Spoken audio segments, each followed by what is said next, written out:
Howdy y'all. So I've been talking a lot about latch hooking, and I wanted to talk to you about a problem that I ran into that I hope can maybe help you if I talk about how I solved it. So one latch hook project that I had, I started to notice that some of the threads didn't seem like they were the same sizes. The threading or the yarn that I started working with seemed big enough to actually hold the yarn up and make the design and pattern pop. But some of the yarn seemed thinner, and I thought it was just me. And there are a couple ways that you can work around this. So if your yarn is too thin for your squares, the pattern's not going to hold up. But I wasn't sure if I was even right about that. So you can take a tool like this. I don't know what it's called, but you can find them on Amazon. You can find them sometimes accidentally in craft kits, like is what happened with me.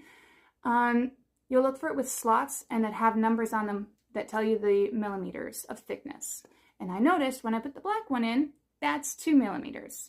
That's how thick it is. Then I put a pink one in. Ooh, 2.5 millimeters. Now is the green. And just like that, 3 millimeters thick. So if you have something like this, what you could do, if you really want to complete your craft, if you're determined to complete it, but you don't want to have to fill in too much later, you can use a bunch, like maybe 3 to 5, I would say more like 2 to 5 actually, of your 2 millimeters, because you're probably going to have a lot more of those.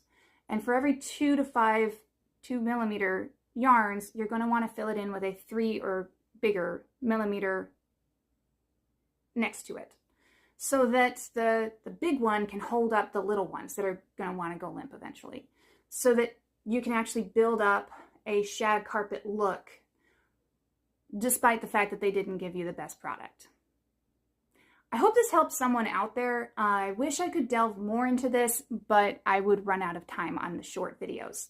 So I will try to go more into this in the future, but basically another way to tell is this only fits about halfway into that square. I don't know if you can see that very well. This green one fills almost 2/3 of that square. You want to use more of those. More of the thick ones. For the filling, you'll want to make sure that that like stands things up. So use 2 to 5 thin ones and then a thick one. Unless you have a lot of thick ones, which is great, and just use the tiny ones for fluff. Anyways, thanks for watching. Happy crafting. Ciao for now. Bye.